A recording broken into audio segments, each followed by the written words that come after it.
প্রিয় ছাত্রছাত্রী, লকডাউনের সময়ে আশা করি সকলে ভালো আছো।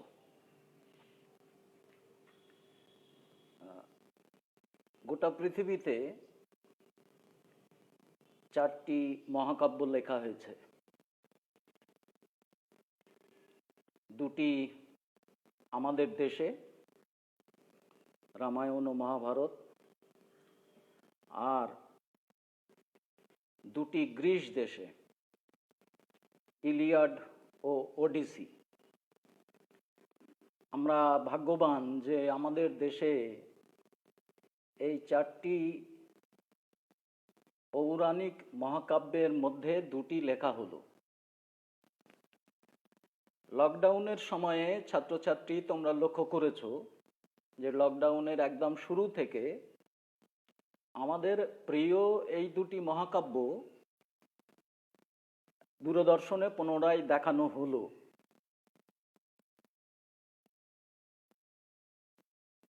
আমাদের এই 2টি মহাকাব্যের থেকে যে কোনো একটি মহাকাব্য থেকে নেওয়া ঘটনা অবলম্বনে একটি পাঠ্য দ্বিতীয় পর্যায়ক্রমিক অভিক্ষায় আমাদের রয়েছে। পাঠ্যটির নাম নিশ্চয়ই তোমরা জানো, আমি আর নতুন করে উল্লেখ করছি না, পরে এ বিষয়ে বিস্তারিত যাওয়া যাবে। এখন এই যে পাঠ্যাংশটি, এই পাঠ্যাংশটির পাঠদানের আগে আমরা নিজেদের মধ্যে কিছু গল্প করে নিতে চাই, কয়েকটি গল্প আমরা করে নিতে চাই।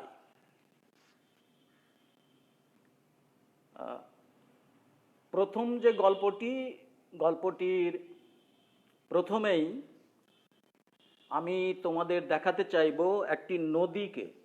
গুগল থেকে নেওয়া একটি নদী এখানে দেখা যাচ্ছে। নদীটির নাম নিয়ে নিশ্চয়ই কৌতূহল জাগছে। একটি নদী বড় করে দেখায়। এই নদীটি ভরা মরশুমে এই নদীটির চেহারা এখানে দেখা যাচ্ছে। স্বচ্ছ ধারা, শান্ত নদ, কপোতাক্ষ। আর সেই নদীর তীরে একটি গ্রাম। গ্রামটির নাম কি নিশ্চয়ই তোমরা উসখুস করছো। সাগরদাঁড়ি গ্রাম। আর সাগরদাঁড়ির তীরে, সাগরদাঁড়িতে একটি বনেদি বসতি। বাসভবনের ছবিটা দেখাচ্ছি গুগল থেকে। এটি ভিতরের একটি দৃশ্য। আর একটি ছবি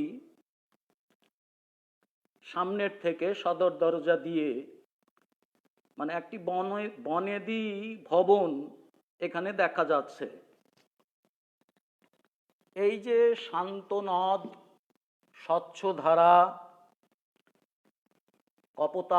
কপোতাক্ষর তীরে সাগরদাঁড়ি গ্রাম, আর সেই গ্রামে জন্ম এক বিস্ময় বালকের, বলা যায় বিস্ময় প্রতিভার। নাম পরে নামটা নিয়ে পর্যালোচনা হবে আরো। সেই বালক, সেই বিস্ময় প্রতিভা হিন্দু কলেজের অন্যতম সেরা ছাত্র। তার স্বপ্নে লালিত মহাকবি হওয়ার বাসনা, তবে বাংলা নয়, ইংরেজি সাহিত্যে। বিলেত যাবেন, মহাকবি হবেন। দান্তে, গেটে, মিল্টন, বাইরন যার আদর্শ, অথচ নিয়তির অদ্ভুত সমাপতনে বাংলা সাহিত্যেই তিনি হয়ে উঠলেন মহাকবি। কবির ভাষাতেই বলা যায়, নিয়তি কে ন বাধ্যাতে, অর্থাৎ নিয়তি বা অদৃষ্টকে কে রোধ করতে পারে। বাংলা কবিতার পয়ার ত্রিপদীর বেরি ভেঙে দিয়ে তিনি নিয়ে এলেন অমিত্রাক্ষর ছন্দের প্রমত্ত ঝড়। যুগ সন্ধিক্ষণের অন্ধকার ভেদ করে আলোর বন্যা নিয়ে এলেন। প্রাচীন কাল থেকে মধ্যযুগ পর্যন্ত, মধুসূদনের আগ পর্যন্ত দেববাদ নির্ভরতাকে নির্ভর করে যে সাহিত্য রচিত হচ্ছিল, সেই দেববাদ নির্ভরতাকে বিদায় জানিয়ে তিনি সাহিত্যে আনলেন age of reason and rights of ম্যানের স্বীকৃতি দিয়ে মানবতার জয় জয়কার। কে তিনি? তিনি মাইকেল মধুসূদন দত্ত, মেঘনাদ বধ কাব্যের মহাকবি। কবি নিজেই মেঘনাদ বধ কাব্যের একটি জায়গায় লিখেছেন, কেশরীর রাজপদ কার সাধ্য বাঁধে বিতংশে, অর্থাৎ সিংহের রাজপদ কখনো পাখি ধরার ফাঁদ দিয়ে রোধ করা যায়, বাঁধা যায়? যায় না। মধুসূদনকেও বাঁধা যায়নি তার রাজপদে অভিষিক্ত হওয়ার সম্ভাবনাকে। এই মধুসূদন সম্পর্কে আমার প্রথম গল্প। তাকে জানি অতুল ঐশ্বর্যের মধ্যে জন্ম নেন ভাবিকালের এই দুরন্ত প্রতিভা। আগেই তার যে মধুপল্লী ভবন, সেটা দেখিয়েছি তোমাদের। সময়টা 25শে জানুয়ারি 1824 সাল। বাবা রাজনারায়ণ দত্ত কলকাতা নগর দায়রা আদালতের খ্যাতনামা উকিল, মা বিদুষী জাহ্নবী দেবী। মধুসূদন নিজেই লিখেছেন, যশোরে সাগরদাঁড়ি কবদক্ষ তীরে জন্মভূমি, জন্মদাতা দত্ত মহামতি রাজনারায়ণ নামে, জননী জাহ্নবী। মায়ের তত্ত্বাবধানেই শুরু মধুকবির প্রাথমিক শিক্ষা। বাংলা ভাষার পীযূষ ধারা আর তার সাথে রামায়ণ, মহাভারত, পুরাণ কাহিনী, এসব মায়ের মুখে শুনে শুনে আত্মস্থ করা। মধুসূদনের মানসভুবন এই ধারায় যেন গড়া হয়ে গেল। আর সঙ্গী সাগরদাঁড়ির নিসর্গ প্রকৃতি, কপোতাক্ষ নদ, কবির অকপট স্বীকারোক্তি, বহু দেশ দেখিয়াছি বহু নদ দলে, কিন্তু এ স্নেহের তৃষ্ণা মিটে কার জলে। সাগরদাঁড়ির সাথে একটা নারীর সম্পর্ক গড়ে উঠল মধুকবির, কিন্তু সেই নারীর বাঁধন ছিঁড়ে 7 বছর বয়সে তিনি চলে এলেন কলকাতায় উচ্চশিক্ষার জন্যে। ভর্তি হলেন হিন্দু কলেজের জুনিয়র বিভাগে। যাতায়াত করেন পালকিতে, সঙ্গে নিয়মিত 2 চাকর। স্কুলে থাকাকালীনই বার কয়েক পোশাক বদল। কি বৈভবে অবিরত স্নান তার শৈশবকাল। কলেজের অধ্যক্ষ ডিএল রিচার্ডসনের প্রিয় ছাত্র, আপন মেধায় মিল্টন, শেক্সপিয়র, বায়রন আবৃত্তি করে ফার্সি গজলে মাতিয়ে দিতেন অধ্যাপক সহপাঠীদের। সহপাঠী হিসাবে কাদের পেলেন? পেলেন লব্ধ কীর্তি, ভূদেব মুখোপাধ্যায়, রাজনারায়ণ বসু, গৌরদাস বসাক, ভোলানাথ চন্দ্র, প্যারীচরণ সরকার, এক একজন দিকপাল। এদেরকে পেলেন সহপাঠী হিসেবে। হিন্দু কলেজে পড়ার সঙ্গে সঙ্গে চলছে কাব্যচর্চা, বাংলা ভাষায় নয়, ইংরেজি ভাষায়। জন্মায় বাসনা বিলেত যাবার, স্বপ্ন দেখেন এ যুগের মহাকবি হবার। হিন্দু কলেজের সিনিয়র বিভাগের 2য় শ্রেণীর ছাত্র তখন তিনি। হঠাৎ একদিন তিনি নিরুদ্দেশ। 1843 সালের 13ই ফেব্রুয়ারি পাদ্রী ডিলট্রির কাছে গিয়ে খ্রিস্ট ধর্ম গ্রহণ করলেন। এই পাদ্রী তার নতুন নামকরণ করলেন মাইকেল। খ্রিস্ট ধর্ম গ্রহণ করার ফল হলো হিন্দু কলেজের তার স্থান হলো না। শুভাকাঙ্ক্ষীদের চেষ্টায় তিনি চলে এলেন বিশপস কলেজে। এই সময়ে বিশপস কলেজে পড়ার সময় গ্রিক, লাতিন, হিব্রু, সংস্কৃত এসব ভাষা আত্মস্থ করলেন। আর এই সময়কালে হঠাৎই বাবা রাজনারায়ণ দত্ত অর্থ সাহায্য বন্ধ করে দিলেন মধুকবিকে। বিলেতের স্বপ্ন ভেঙে চুরমার। অস্থিরতা, অনিশ্চয়তায় কবি যেন দিশাহারা। এই দিশাহীন তরী কিনারার খোঁজে এসে উপস্থিত হলো এরপর মাদ্রাজে। জুটল অরফ্যান অসাইলামে ইংরেজি শিক্ষকের পদ, সামান্য বেতন, তা দিয়ে চলে না। এর সঙ্গে ইংরেজি ভাষায় কাব্যচর্চা, সাংবাদিকতা ও পত্রিকা সম্পাদনার কাজ চলছে। এই সময়ে জীবন সঙ্গিনী হিসেবে পেলেন ইংরেজ যুবতী রেবেকা ম্যাকটিভিসকে।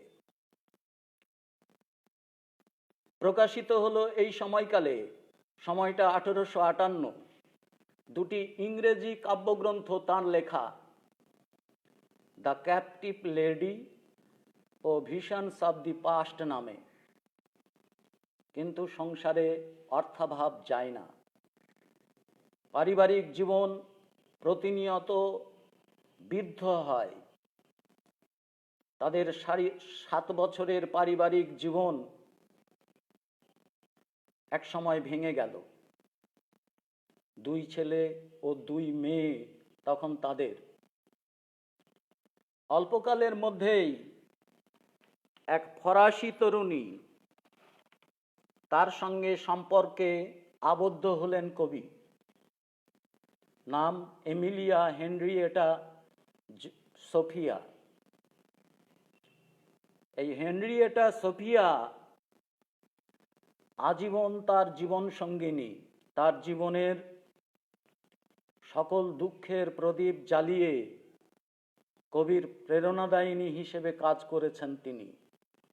তাদের 2 সন্তান, নেপোলিয়ন আর শর্মিষ্ঠা। কিন্তু অভাব যায় না। চাকরি আর পদোন্নতির আশায় মাদ্রাজ থেকে তিনি চলে এলেন এরপর কলকাতায়। ঘনিষ্ঠতা হলো এই সময়েই কলকাতায় এসে বেলগাছিয়া নাট্যমঞ্চের সঙ্গে। তিনি তখনকার প্রখ্যাত নাট্যকার রামনারায়ণ তর্করত্নের রত্নাবলী নাটকটি ইংরেজি অনুবাদের কাজ দায়িত্ব হাতে নিলেন এবং সেই ইংরেজি অনুবাদ করতে গিয়ে তিনি খুব আশাহত হলেন। তিনি একটি জায়গায় তার সেই উপলব্ধির কথা প্রকাশও করেছেন। অলিক কুনাট্য রঙ্গে মজে লোক রার বঙ্গে নিরখিয়া প্রাণে নাহি সাহে। অলিক কুনাট্য রঙ্গে মজে লোক রার বঙ্গে নিরখিয়া প্রাণে নাহি সাহে। প্রাণে সয় না বলে তিনি নিজেই উদ্যোগী হলেন নাট্য রচনার। সাহিত্যে তার পদার্পণ ঘটল। পরপর লিখলেন শর্মিষ্ঠা, পদ্মাবতী, কৃষ্ণকুমারী নাটকগুলো, পূর্ণাঙ্গ নাটক, আর দুটি প্রহসন। একেই কি বলে সভ্যতা, বুড়ো শালিকের ঘাড়ে রোঁ, আর তার পরপরই চলল কাব্য রচনার কাজ। তিলোত্তমা সম্ভব, মেঘনাদবধ কাব্য, ব্রজাঙ্গনা, বীরাঙ্গনা কাব্য। মাত্র 5 বছরের মধ্যে বাংলা বিস্মৃত কোট প্যান্ট পরা মাইকেল বাংলা সাহিত্যের নবজন্ম ঘটালেন। গোটা দেশের মনোমধু হয়ে উঠলেন মধুসূদন। এরপর 1862 সালের জুলাই মাস এলো তার আকৈশর পালিত কাঞ্চন তার সুযোগ। ব্যারিস্টার হতে চললেন বিলেত। সেখানকার পরিবেশ এবং বর্ণবাদিতার শিকার হয়ে লন্ডন থেকে তিনি বাধ্য হলেন ফ্রান্সের ভার্সাই নগরীতে চলে আসতে। সঙ্গে স্ত্রী, পুত্র, কন্যাও আছে। চরম অর্থকষ্টে পড়ে এই সময়ে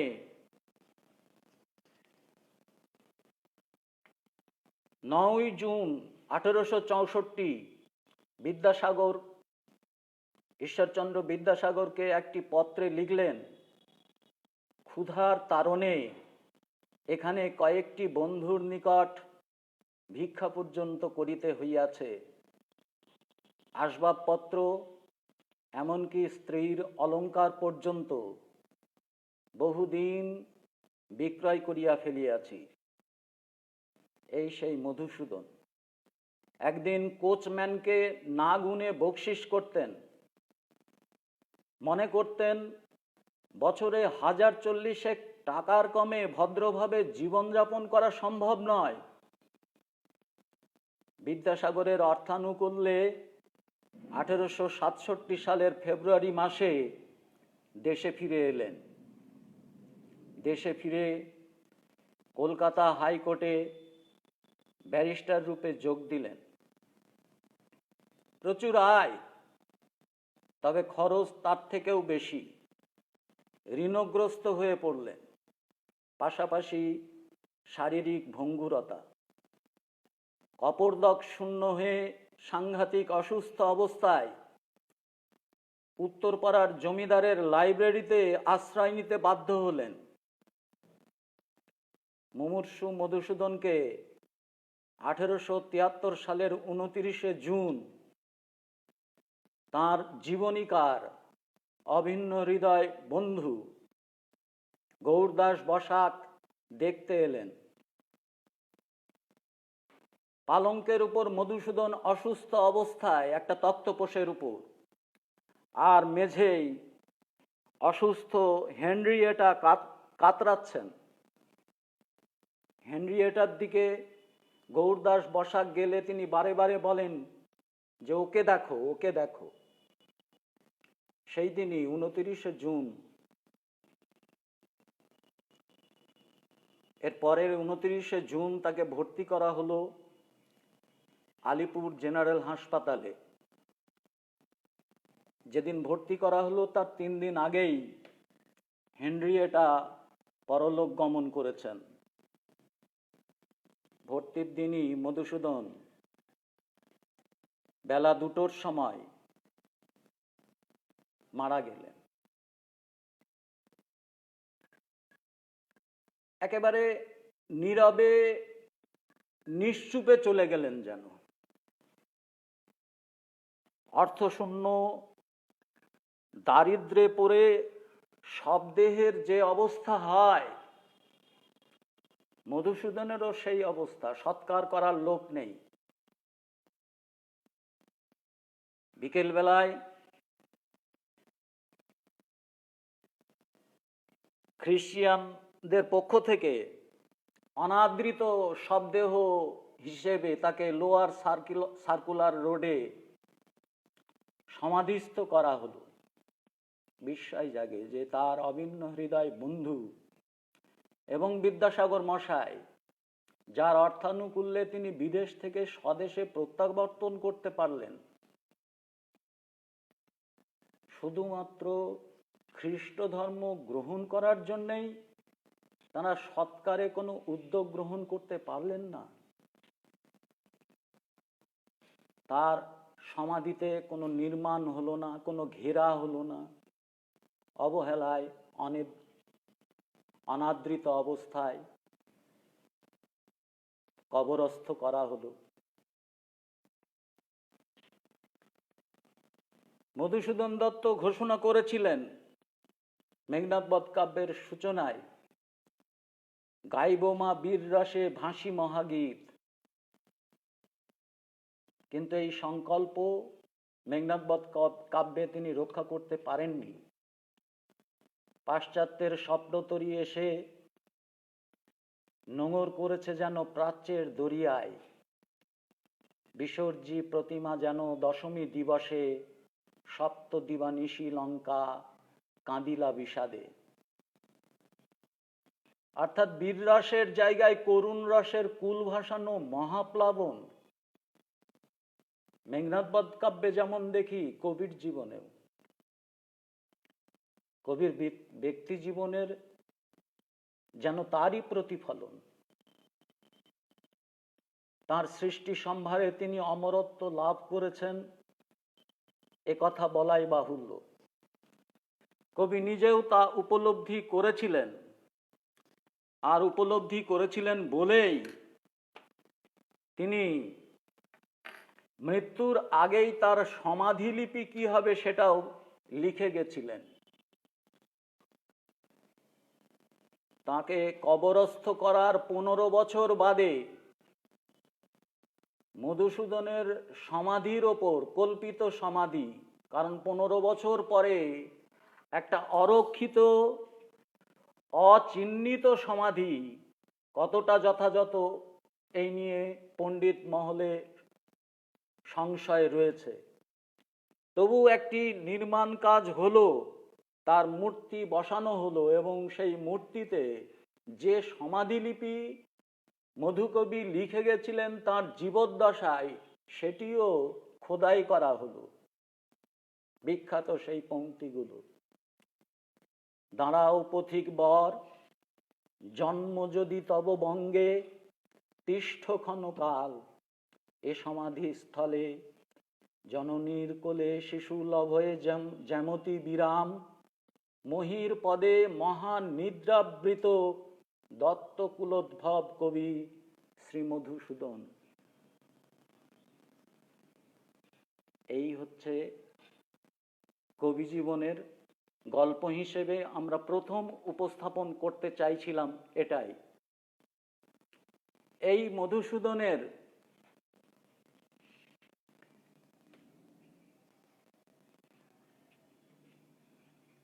কবি পরিচিতি, জীবন পরিক্রমার পর তার সম্পর্কে যে অভিযোগটি তোলা হয় তার এই বিখ্যাত কাব্য সম্পর্কে, সেই অভিযোগটি হচ্ছে পক্ষপাতিত্বের অভিযোগ মেঘনাদ বধ কাব্য সম্পর্কে। আমরা বিচার করতে চাই যে পক্ষপাতিত্ব কতটা হলো। পক্ষপাতিত্ব বলতে এখানে বোঝানো হচ্ছে যে আমরা জানি যে মূল রামায়ণ বাল্মীকির লেখা, এবং বাল্মীকির পূর্বজীবন রত্নাকর থেকে বাল্মীকি হয়ে ওঠা রাম নাম উচ্চারণের মধ্য দিয়ে, মরা মরা থেকে রাম, এ কিংবদন্তি প্রচলিত আছে। এবং কৃত্তিবাসী যে রামায়ণ, বাংলায় যে অনুবাদ করা হলো, সেই কৃত্তিবাসী রামায়ণের মানে মূল সুরটাই হলো এই যে রাম নাম সংরণে সর্বপাপ ক্ষয়। অর্থাৎ কি না, রাম নাম উচ্চারণের মধ্য দিয়ে সকল পাপ থেকে মুক্তি লাভ করা যায়। রামচন্দ্রকে দেখানো হলো পতিত পাবন রূপে, অর্থাৎ পাপী তাপীর উদ্ধারকর্তা তিনি। এই হিসেবে রামায়ণকে আমরা দেখে এসেছি এবং আজও দেখা হয়। তার থেকে সরে এসে মধুসূদন অন্য এক বার্তা, অন্য এক ভাবনার প্রতিষ্ঠা ঘটালেন মেঘনাদ বধ কাব্যে। মানে রামচন্দ্র যেখানে অবতার বিশেষ, দশম অবতার বিষ্ণুর, দশম অবতারের কথা জানি, রামচন্দ্র হচ্ছেন সপ্তম অবতার। তার আগের অবতারগুলো কি? মৎস্য, কর্ম, কুর্ম। মৎস্য, কুর্ম, বরাহ, নৃসিংহ, বামন, পরশুরাম, রাম। রামচন্দ্র হচ্ছেন সপ্তম অবতার। অবতার কি? অবতার হচ্ছেন দেবতার আবির্ভূত জীবদেহ। মানে দেবতা যখন জীবদেহ গ্রহণ করে আবির্ভূত হন, সেটা হচ্ছে অবতার। তো সেই রামচন্দ্রকে সপ্তম অবতার হিসেবে দেখা হয় আমাদের পুরাণে। গরুর পুরাণে এইরকম এই বিষ্ণুর 10 অবতারের কথা বলা হয়েছে। কিন্তু মেঘনাদ বধ কাব্যে কি দেখলাম আমরা, কি দেখি? মেঘনাদ বধ কাব্যে মধুসূদন কি ধারণা, কোন বার্তা প্রতিষ্ঠা করলেন? তিনি রাবণকে, তার অভিন্ন হৃদয় বন্ধু রাজনারায়ণকে চিঠিতে লিখলেন গ্র্যান্ড ফিলো। রাবণকে বললেন গ্র্যান্ড ফিলো, মহান ব্যক্তি। আর ইন্দ্রজিৎকে বললেন মাই ফেভারিট হিরো, আমার প্রিয় নায়ক। এবং রাজনারায়ণকে চিঠিতে লিখছেন, মেঘনাদ বধ কাব্যের রচনাকাল যখন চলছে, যখন মধুসূদনের হত্যার ঘটনাবলী তাকে লিখতে হচ্ছে, তিনি সেই অভিজ্ঞতার কথা, সেই অনুভূতির কথা লিখতে গিয়ে জানাচ্ছেন, it cost me many tear to kill him. তাকে হত্যা করতে গিয়ে আমাকে অনেক চোখের জল ফেলতে হয়েছে। তো এই যে রামচন্দ্রের অবতার রূপ, তার থেকে সরে এসে Ravan grand fellow, Indrajit favourite hero. সুতরাং মধুসূদনের এই কাব্যের একটা বিরাট সমালোচনা তৈরি হলো সমসময়ে। তারপরেও এই সমালোচনা হয়েছে যে পক্ষপাতিত্বে তিনি রাক্ষস পক্ষের প্রতি বেশি সহানুভূতি দেখিয়েছেন। এখন প্রশ্ন হচ্ছে, কেন এমন ঘটল? মধুসূদনের কবি মানুষ বিশ্লেষণ করে আমাদের সেটা যদি বুঝে না নিই, তাহলে মেঘনাদ বধ কাব্যের কোনো অংশ পাঠই সম্পূর্ণতা পেতে পারে না। মধুসূদন নবজাগরণের আলোয় জারিত শ্রেষ্ঠ বাঙালি। ঊনবিংশ শতকের যে নবজাগরণ, সেই নবজাগরণের শ্রেষ্ঠ সন্তান মধুসূদন। নবজাগরণের প্রভাবের ফলেই তিনি দৈববাদ বা দেবতা নির্ভরতাকে কাটিয়ে উঠলেন। মধ্যযুগে যেটা ছিল, প্রাচীন যুগে যেটা ছিল, তিনি বাংলা সাহিত্যে আধুনিকতা নিয়ে আসলেন এই দেববাদ বিমুক্ত সাহিত্য সৃজনের মধ্য দিয়ে। এটা করতে পারলেন, আধুনিকতার সূচনা ঘটাতে পারলেন মধুসূদন। 2 নম্বর। 3 নম্বর হচ্ছে age of reason and rights of man, যুক্তিবাদ এবং মানুষের অধিকার অর্থাৎ মানবাধিকার তার স্বীকৃতি তিনি দিতে চাইলেন। আর সেটা দিতে চাইলেন বলেই তার ফল হিসাবে আমরা মেঘনাদ বধ কাব্যে দেখলাম তিনি প্রথমেই ওই রাক্ষস তত্ত্ব খারিজ করলেন। রাক্ষস বলে কোনো প্রজাতি আছে নাকি আজ পর্যন্ত সৃষ্টি হয়েছে? বিজ্ঞান কি বলে? রাক্ষস বলে রাক্ষস খোক্ষ সে তো রূপকথার কথা। রামচন্দ্রকে যদি অবতার এবং ঐতিহাসিক ব্যক্তি হিসেবে কল্পনা করা হয়, বিশ্বাস করা হয় কারো কারো বিশ্বাস, তাহলে রাক্ষস তত্ত্বের বাস্তবতা কোথায়? মধুসূদন যেটা মনে করলেন সেটা হলো এই রাক্ষস আসলে আর্য ব্যতীত অন্য সম্প্রদায়ের কোনো মানুষ হতে পারে। আর্য অনার্যের যে সংঘাত বা সংকট, সেই ভাবনা থাকতে পারে রামায়ণ সৃষ্টির মধ্যে, কারণ রাক্ষস বলে তো বাস্তবে কোনো প্রজাতি নাই। এবং তাদের মধ্যে তিনি মানুষের শ্রেষ্ঠ গুণাবলীর বিকাশ তিনি যখন মূল রামায়ণ পাঠ করেন তিনি সেগুলো লক্ষ্য করেন, অনুধাবন করেন, এবং তার মেঘনাদ বধ কাব্যেও তার প্রকাশ ঘটেছে। যখন আমরা নিবিড় পাঠ অনুশীলন করব তখন সেগুলো আমরা লক্ষ্য করব। 1 নম্বর। 2 নম্বর হচ্ছে তিনি যে চরিত্রগুলো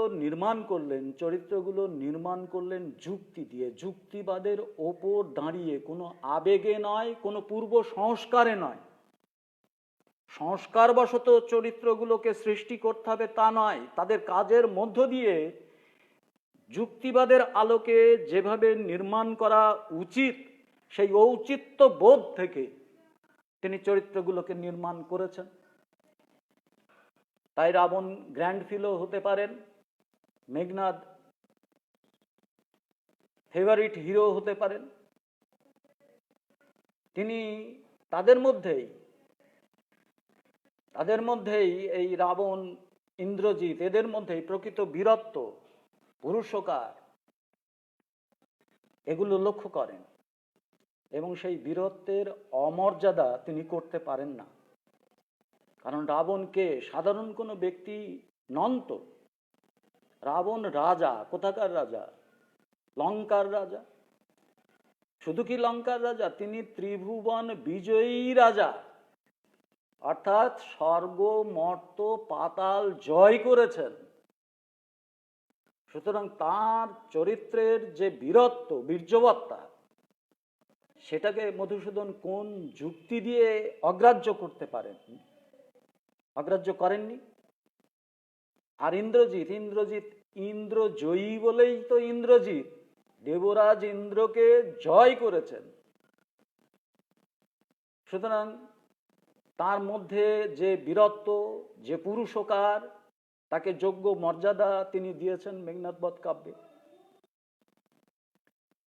পক্ষান্তরে রামচন্দ্র বা রামপক্ষের যারা রয়েছেন তারা কি? তারা দৈব অনুগৃহীত চরিত্র। যখনই বিপন্ন সময় উপস্থিত হয়েছে, দেবতার শরণাপন্ন হয়েছেন এবং দেবতারা এসে ষড়যন্ত্র করে সহায়তা করা হয়েছে, অস্ত্রদান করা হয়েছে এবং মৃত ব্যক্তিকে বাঁচিয়ে তোলা হয়েছে বারে বারে। এগুলো তিনি মূল রামায়ণে লক্ষ্য করেছেন এবং এই ঘটনাগুলো তাকে আহত করেছে। এই জন্যেই তিনি যদি পক্ষপাতিত্ব করেন তাহলে পক্ষপাতিত্ব করেছেন। দ্বিতীয় যে বিষয়টা সেটা হচ্ছে মধুসূদনের ঐশ্বর্যের প্রতি তীব্র আকর্ষণ ছিল, ঐশ্বর্যের প্রতি পক্ষপাতিত্ব ছিল, এ কথা অস্বীকার করা যাবে না। তার শৈশব থেকে তার জীবন পরিক্রমা যে আমরা করলাম সেখানে দেখলাম যে বিপুল বৈভবের মধ্যে পালিত হয়েছেন এবং বাবা যখন অর্থ পাঠানো বন্ধ করে দিয়েছেন, চরম দারিদ্র্য এবং অর্থ সংকটের মধ্য দিয়ে তাকে জীবন নির্বাহ করতে হয়েছে, কিন্তু অর্থের প্রতি যে তার আসক্তি, আকর্ষণ, সেই আকর্ষণটা থেকেই গেছিল। রাবণ লঙ্কার রাজার সোনার লঙ্কা, সেটা পক্ষান্তরে রামচন্দ্র বনবাসী, রাজ্য থেকে তাকে বনবাসে আসতে হয়েছে। রামচন্দ্রের মধ্যে তিনি ভীরুতা দেখেছেন, নানা দুর্বলতা লক্ষ্য করেছেন, এবং তার দৈন দশা সেগুলোও লক্ষ্য করেছেন। মেঘনাদবধ কাব্যের একটা জায়গায় বলেছেন প্রমীলার মুখ দিয়ে যে, আমি কি ডরাই সখী ভিখারি রাঘবে। সুতরাং এটাও একটা কারণ। চতুর্থ যে বিষয়টি, সেই বিষয়টি হচ্ছে মূল বিষয়, সেটা হচ্ছে যে আমরা রাক্ষস পক্ষ অর্থাৎ রাবণ পক্ষকে অগ্রাহ্য করতে পারি খুব সহজেই, কারণ রাবণ রামচন্দ্রের পত্নী সীতাকে হরণ করেছিলেন, মারাত্মক অপরাধ, মানে অমার্জনীয় অপরাধ হিসেবে এটাকে দেখা হয়। এবং এই দুষ্কর্মের জন্যেই রাবণের পতন অবশ্যম্ভাবী, এবং সেটা কোনো দুঃখ জাগরণের বিষয় নয়, বরং একটা মনে মনে একটা একটা স্বস্তি যে রাবণকে ধ্বংস করা গেছে, এটা থাকে। রাবণের ক্ষেত্রে এটা কেন ঘটে? কারণ রাবণ যেহেতু রাক্ষস। কিন্তু এই ঘটনাটার জন্যে কি রাবণকে দোষী নির্বাচন করা যায়? মধুসূদন তা করেননি, মনে করতেন না। কেন? কারণ মধুসূদন দেখেছেন মূল রামায়ণে প্রথম যে অপরাধটি করা হলো সেটা হলো শূর্পণখার নাক কান ছেদন করার ঘটনার মধ্য দিয়ে। এটা নারীত্বের অবমাননা নয়, অমর্যাদা নয়, এত বড় একটা ঘটনা। কে শূর্পণখা? লঙ্কার রাজা রামচন্দ্রের ভগিনী, রাবণকে ত্রিভুবন বিজয়ী রাজা, তার ভগিনীর চরম লাঞ্ছনা হলো তার নাক কান ছেদনের ঘটনার মধ্য দিয়ে। সুতরাং প্রথম অপরাধটি চিহ্নিত হলো দৈব অনুগৃহীত রামচন্দ্রের পক্ষ থেকে, তারই ফলশ্রুতি হিসাবে সীতাহরণের ঘটনা এটা ঘটল। আর যদি শূর্পণখার নাক কান ছেদন না করাও হতো, তাহলে নারী হরণের ঘটনা কি আমাদের মহাকাব্যে খুব দোষের?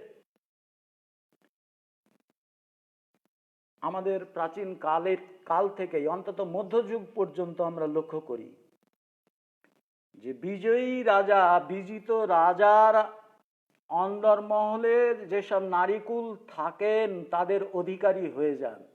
এইটা নিয়ে কেউ তাদের দোষারোপ করে না। যেহেতু রাজা জয়ী হয়েছেন, সুতরাং অন্দরমহলের অধিকার তার উপর বর্তায়। আমাদের পুরাণে, আমাদের মহাকাব্যে এই রকম ঘটনা অনেক রয়েছে। আর প্রাচীন কাল থেকে নারী সম্পর্কে তো বহু চর্চিত একটি ধারণা স্লোগানের রূপ পেয়েছে, নারী বীরভোগ্যা, অর্থাৎ বীরত্বের সঙ্গে নারী এটা একটা সম্পর্কযুক্ত। এবং প্রাচীন কাল থেকেই নারী অর্থাৎ স্ত্রী একটি সম্পদ, স্ত্রীধন, গোধন, আর যার ক্ষমতা আছে সে সেই সম্পদ হরণ করবে, এটা আমাদের পুরাণে দোষের ছিল না। আমরা আমাদের মহাকাব্যে দেখি এরকম ঘটনা অনেক রয়েছে। কৃষ্ণ রুক্মিণী হরণ করেছেন, অর্জুন সুভদ্রাকে হরণ করেছেন, আর পিতামহ ভীষ্ম অম্বালিকা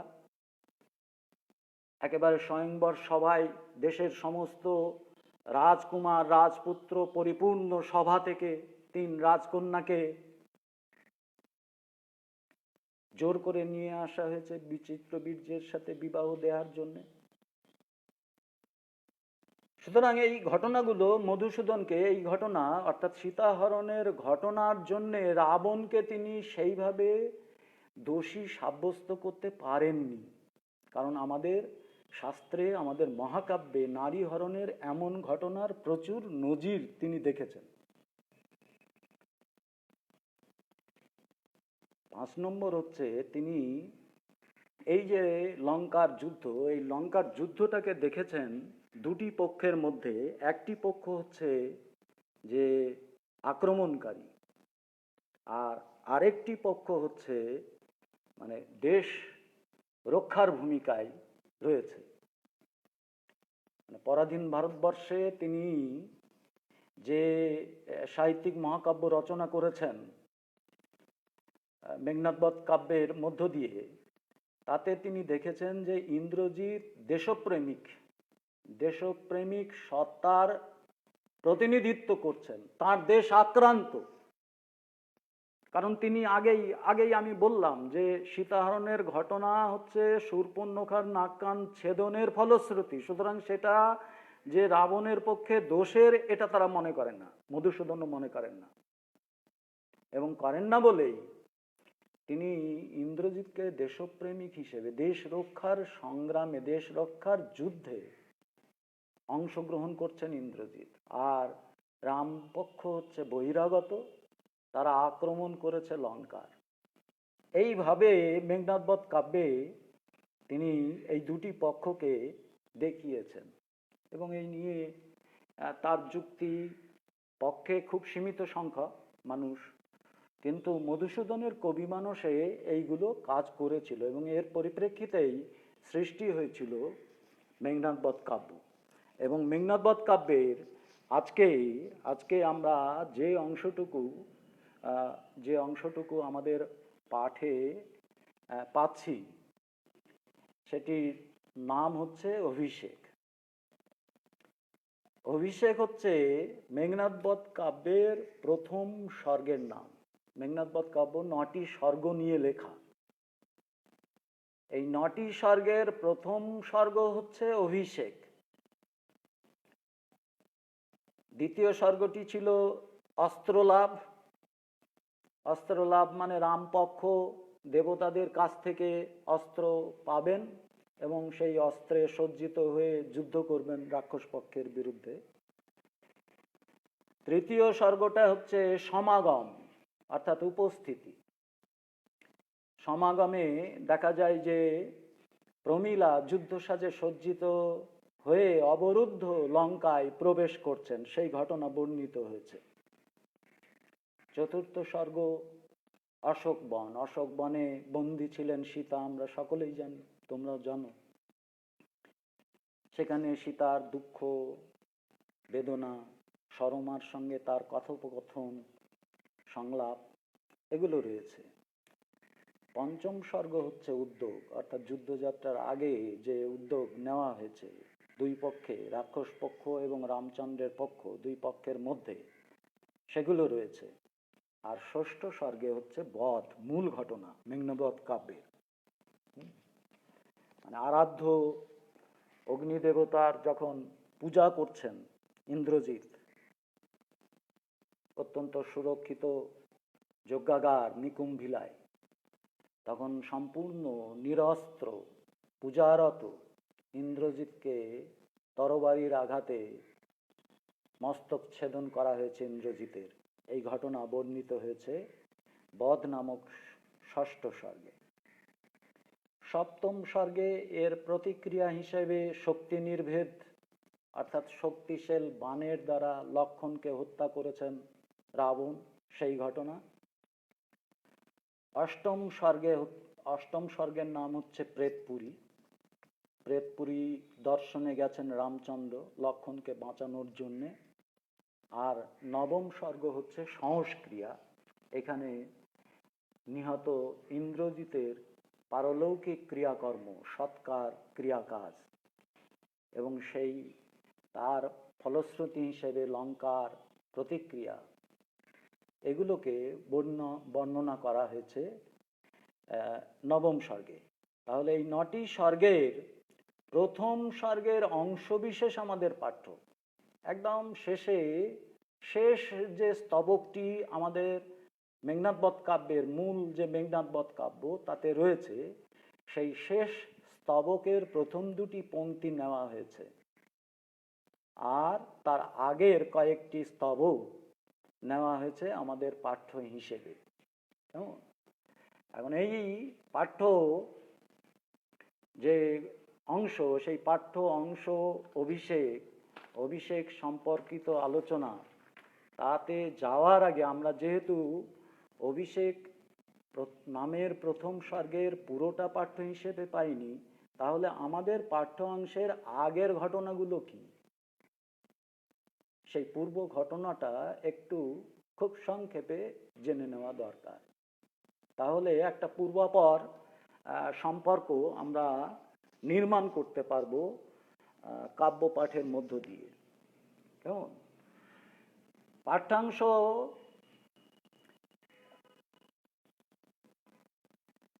শুরু হওয়ার আগে আমরা দেখি যে মেঘনাদ বধ কাব্যের সূচনায় কবি মধুসূদন দত্ত দেবী ভারতীর বন্দনা করেছেন এবং বীর রসাত্মক কাব্য রচনার প্রতিশ্রুতি দিয়েছেন। তিনি লিখেছেন যে গাইবোমা বীর রসে ভাসি মহাগীত। বীর রস, বীর রস হচ্ছে কাব্য সাহিত্যের দ্বিতীয় রস।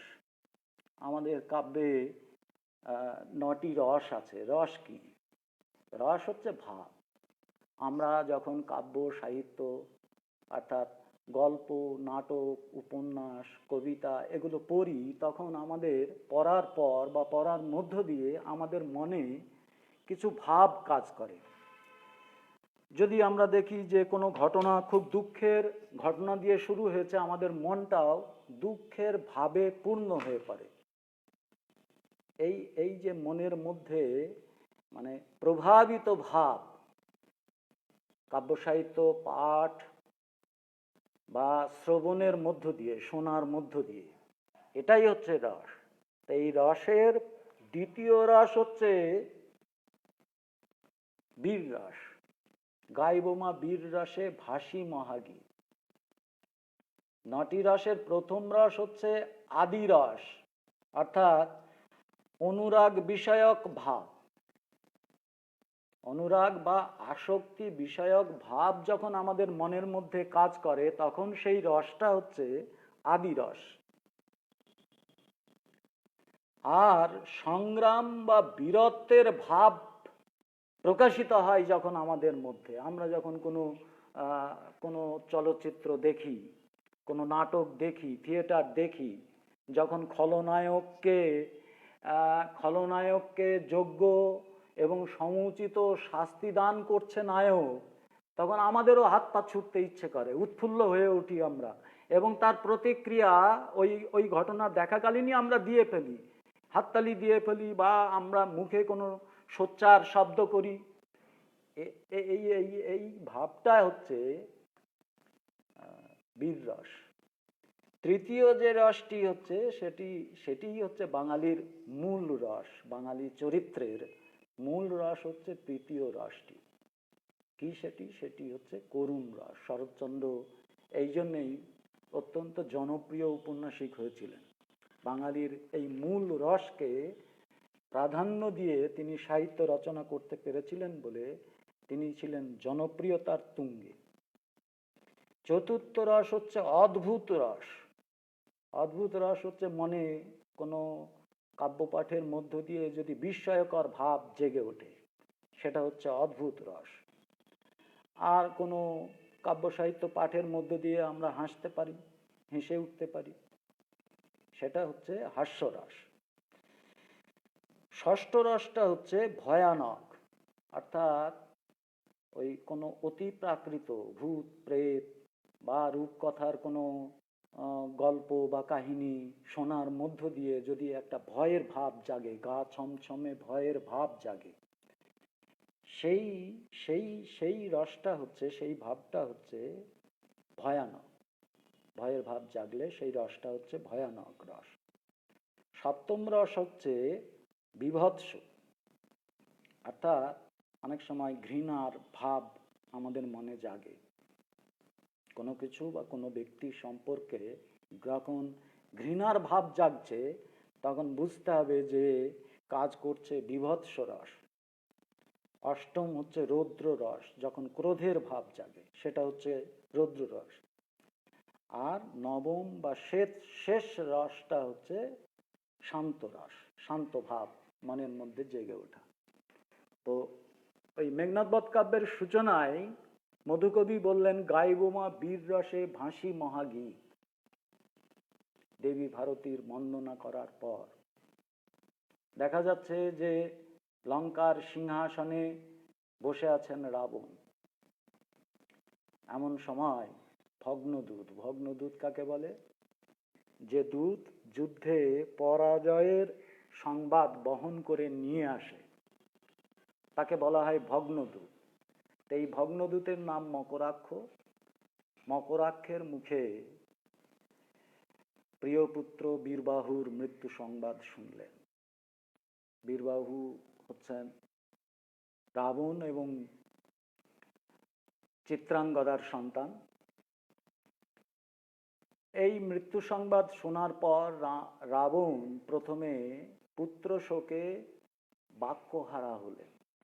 পরে বীরবাহুর বীরত্বের কথা যখন দূতের মুখে শুনলেন, তখন রাবণের মধ্যে বীর ভাব জেগে উঠল। তিনি পারিষদ সহ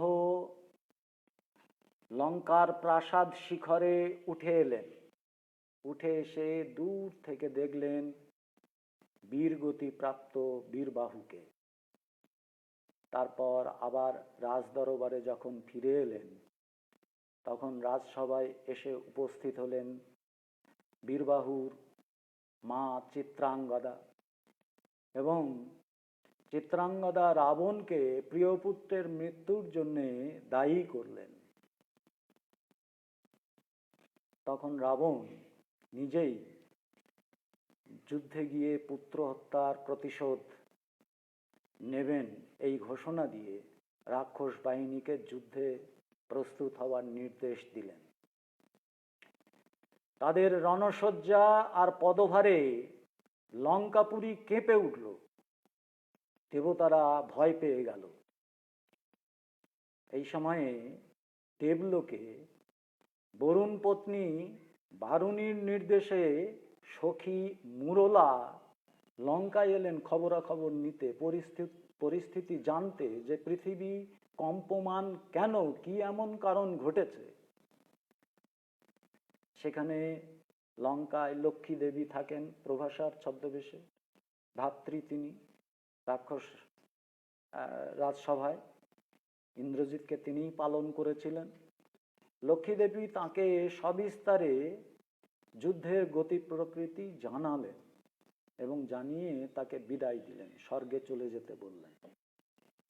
তারপর ধাত্রী প্রভাসার ছদ্মবেশে লক্ষ্মী দেবী ইন্দ্রজিতের প্রমোদ কাননে এসে উপস্থিত হলেন। এলেন তার প্রিয় সহোদর, মানে প্রিয় ভাই বীরবাহুর মৃত্যু সংবাদ দিতে। আমাদের পাঠ্য অংশ এই জায়গা থেকে শুরু। এরপর আমাদের পাঠ্য অংশ শুরু হয়েছে। পাঠ্য অংশে তাহলে আমরা দেখছি যে দেবী লক্ষ্মী প্রভাসার ছদ্মবেশে যখন ইন্দ্রজিৎ প্রমোদ কাননে নারী সন্নিবিষ্ট হয়ে আনন্দে মাতোয়ারা সেই সময়ে এসে উপস্থিত হলেন, তখনকার বর্ণনাটা শুরু হচ্ছে পাঠ্য অংশের। তো পাঠ্য অংশের এই যে শুরু, এই শুরু থেকেই আমরা শুরু করব। তার আগে বলে নিতে চাই যে আমাদের পাঠ্য অংশের নামকরণ রাখা হয়েছে প্রথম স্বর্গের নাম অক্ষুণ্ণ রেখে, অপরিবর্তিত রেখে। প্রথম স্বর্গের নাম অভিষেক, আমাদের পাঠ্য অংশের নামও অভিষেক। অভিষেক মানে কার অভিষেক? রাবণ পুত্র ইন্দ্রজিতের অভিষেক। কিসের অভিষেক? রাক্ষস সেনাপতি পদে অভিষেক। সেই অভিষেকের ঘটনাটা প্রথম সর্গের মধ্যে থেকে শুধুমাত্র কিভাবে ইন্দ্রজিৎ রাক্ষস সেনাপতি পদে অভিষিক্ত হলেন, এই ঘটনাটি আমাদের পাঠ্য অংশে রাখা হয়েছে। এবং এই দিক থেকে আমরা বলতে পারি যে আমাদের পাঠ্য অংশের নামকরণ মানে পাঠ্য বিষয় অনুসারী হয়েছে। পাঠ্য বিষয় অনুসারে অভিষেক এই নামকরণটি যথাযথ এবং সার্থক হয়েছে, এটা বলতে পারি মূল ঘটনা অনুসরণে। পাঠ্য অংশে আমরা দেখছি যে কনক আসন ত্যাজি বীরেন্দ্র কেশরী ইন্দ্রজিৎ প্রণমিয়া ধাত্রীর চরণে কহিলা। তাহলে লক্ষ্য করো যে কনক আসন ত্যাজি, কনক আসন সোনার আসন, ঐশ্বর্যের বিপুলতা বা ব্যাপকতা, লঙ্কার এবং রাক্ষস পক্ষের সর্বত্র আমরা লক্ষ্য করব। এবং মধুসূদন সেই বর্ণনা দিতে অত্যন্ত ভালোবেসেছেন। কনক আসন মানে সোনার আসন ত্যাজি, ত্যাগ করে। বীরেন্দ্র কেশরী, এই বীরেন্দ্র শব্দটিও মধুসূদনের একটি প্রিয় শব্দ। বীর ইন্দ্র, ইন্দ্র আমরা তো জানি যে পুরাণ অনুসারে দেবতাদের রাজা হলেন ইন্দ্র। আবার ইন্দ্র শব্দের অর্থ হচ্ছে শ্রেষ্ঠ। তাহলে বীরেন্দ্র হচ্ছে বীর শ্রেষ্ঠ। কনক আসন ত্যাজি বীরেন্দ্র কেশরী ইন্দ্রজিৎ, বীর শ্রেষ্ঠ ইন্দ্রজিৎ সোনার আসন ত্যাগ করে প্রণমিয়া ধাত্রীর চরণে। লক্ষ্য করো ঘটনাটি, মানে মানুষের যে সর্বোৎকৃষ্ট গুণগুলো, সেই গুণগুলো তিনি লক্ষ্য করেছেন এদের মধ্যে, ইন্দ্রজিতের মধ্যে। ইন্দ্রজিৎ ধাত্রীর চরণে, প্রভাষা ধাত্রী, তাকে পালন করেছেন, ধাইমা যেটা বলে চলতি বাংলায়। ইন্দ্রজিৎ ত্রিভুবন বিজয়ী রাজার সন্তান এবং তিনি নিজেও ইন্দ্রকে যুদ্ধে পরাহত করেছেন। সেই ইন্দ্রজিৎ ধাত্রীর চরণে প্রণাম করছেন। তাহলে বিনয় এবং মানবিক গুণাবলীর শ্রেষ্ঠ প্রকাশ লক্ষ্য করা যাচ্ছে ইন্দ্রজিতের মধ্যে। প্রণমিয়া ধাত্রীর চরণে কহিলা, বললেন, কি বললেন? তাহলে দেখো প্রথম যে পংক্তিটি, কনক আসন ত্যাজি বীরেন্দ্র কেশরী। প্রশ্ন হতেই পারে যে বীরেন্দ্র কেশরী কে, কাকে, কেন? মানে তো বীরেন্দ্র কেশরী ইন্দ্রজিৎ আমরা জানলাম, কারণ পরের পংক্তিতেই প্রথমেই তিনি বলছেন যে ইন্দ্রজিৎ কথাটি, শব্দটি ব্যবহার করেছেন। প্রণমিয়া ধাত্রীর চরণে কহিলা। ধাত্রীকে প্রভাষারূপী লক্ষ্মী দেবী, ছদ্মবেশী দেবী লক্ষ্মী। কোন ছদ্মবেশে? প্রভাষার ছদ্মবেশে দেবী লক্ষ্মী হচ্ছেন এখানে ধাত্রী। কহিলা, কি বললেন? বললেন, কি হেতু মাতো গতি তব আজি এ ভবনে। কি কারণে, কি কারণে আপনি এই উদ্যানে এসেছেন? কি হেতু? হেতু মানে কারণ, মাতো মানে তৎসম শব্দের ব্যাপক ব্যবহার এখানে লক্ষ্য করা যাবে। এবং তৎসম শব্দের অত্যধিক ব্যবহারের ফলে মধুসূদনের কবিতা দুরূহ লাগার একটা অন্যতম কারণ। আর অমিত্রাক্ষর ছন্দ তো রয়েছেই। তাহলে গতি তব আজি এ ভবনে, কি হেতু তব গতি আজি এ ভবনে, জানতে চাইলেন সেই প্রমোদ কাননে ধাত্রীর আসার কারণ, কহ দাসে লঙ্কার কুশল, কহ দাসে, নিজেকে দাস হিসেবে উল্লেখ করলেন ধাত্রীর কাছে। এটাও একটা উল্লেখযোগ্য দিক ইন্দ্রজিৎ চরিত্রের, যে কতটা তিনি আনুগত্য প্রকাশ করেন পালক এবং যারা তার চেয়ে বয়োজ্যেষ্ঠ সম্মানীয়র প্রতি সম্মান প্রদর্শনে ইন্দ্রজিৎ যে অকুণ্ঠ তার প্রকাশ। এগুলো বলছেন যে কহ দাসে লঙ্কার কুশল, লঙ্কার মঙ্গল সংবাদ তিনি জানতে চাইলেন ধাত্রী প্রভাষার কাছে। শিরচুম্বী ছদ্মবেশী অম্বুরাশি সুতা উত্তরিলা। তাহলে লক্ষ্য করো, এখানে রয়েছে শিরচুম্বী, অর্থাৎ মাথায় চুম্বন করে মা যেমন সন্তানকে করেন, প্রভাষাও তার এক মা, পালিতা মা, তিনি তার মাথায় চুম্বন করলেন, চুম্বন রেখা টেনে দিয়ে। ছদ্মবেশী অম্বুরাশি সুতা, অম্বুরাশি সুতা, দেখো অম্বুরাশি কি? অম্বুরাশি হচ্ছে সমুদ্র, অম্বু মানে জল, বিপুল জলের অধিকারী কে? সমুদ্র। তাকে বলা হচ্ছে অম্বুরাশি সুতা। সুতো মানে পুত্র, আর সুতা মানে কন্যা, সমুদ্র কন্যা। অম্বুরাশি সুতা, সমুদ্র কন্যা। কে সমুদ্র কন্যা? দেবী লক্ষ্মী। মানে সমুদ্র মন্থন করার প্রয়োজন হয়েছিল, আমরা পুরাণে জানি। তাহলে সমুদ্র মন্থনের ফলে অমৃত উঠেছিল, বিষও উঠেছিল, আর দেবী লক্ষ্মীরও জন্ম হয়েছিল। এই কারণে তাকে কবি এখানে উল্লেখ করছেন অম্বুরাশি সুতা হিসেবে।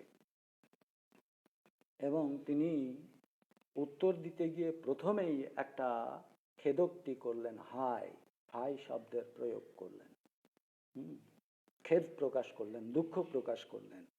হাই পুত্র, কি আর কহিব কনক লঙ্কার দশা। সোনার লঙ্কার অবস্থা বলার মতো নয়। কি আর কহিব কনক লঙ্কার দশা, অর্থাৎ সোনার লঙ্কার অবস্থা তার কাছে বর্ণনা করাটাই অত্যন্ত দুঃখের। হাই শব্দের প্রয়োগের মধ্য দিয়ে বোঝানো হলো।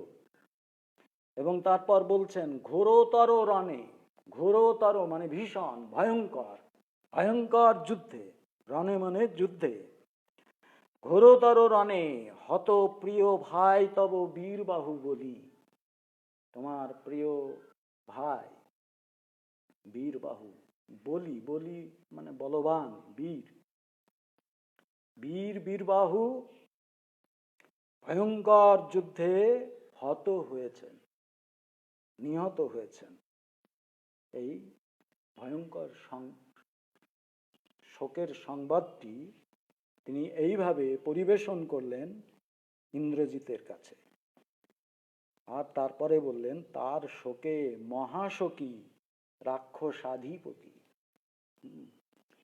ভীষণ শোকগ্রস্ত হয়ে পড়েছেন রাক্ষস অধিপতি অর্থাৎ রাবণ, মহাশোকী রাক্ষসাধিপতি। সসৈন্যে সাজেন আজি যুজিতে আপনি, নিজেই যুদ্ধ করবার জন্য তিনি সসৈন্যে সজ্জিত হচ্ছেন। এই সংবাদ ইন্দ্রজিতের কাছে পরিবেশন করলেন লক্ষ্মী দেবী, প্রভাষার ছদ্মবেশ ধারণকারী লক্ষ্মী দেবী। এটাই প্রথম স্তবক। এবং আজকে আমরা পাঠ্য অংশের বাইরের যে বিষয়গুলো সেইগুলো একটু বিস্তারিতভাবে জেনেছি। এরপরে যেদিন হবে সেদিন আমরা এই প্রথম স্তবকের পর থেকে পাঠদান করব, পাঠ জেনে নেব। তাহলে প্রথম স্তবকটি পর্যন্ত আমরা আজকে পাঠদান করতে সমর্থ হলাম। আবার প্রিয় ছাত্রছাত্রী, তোমাদের সবাইকে অভিনন্দন, শুভেচ্ছা। ভালো থাকবে, ঘরে থাকবে, সাবধানে থাকবে। ধন্যবাদ।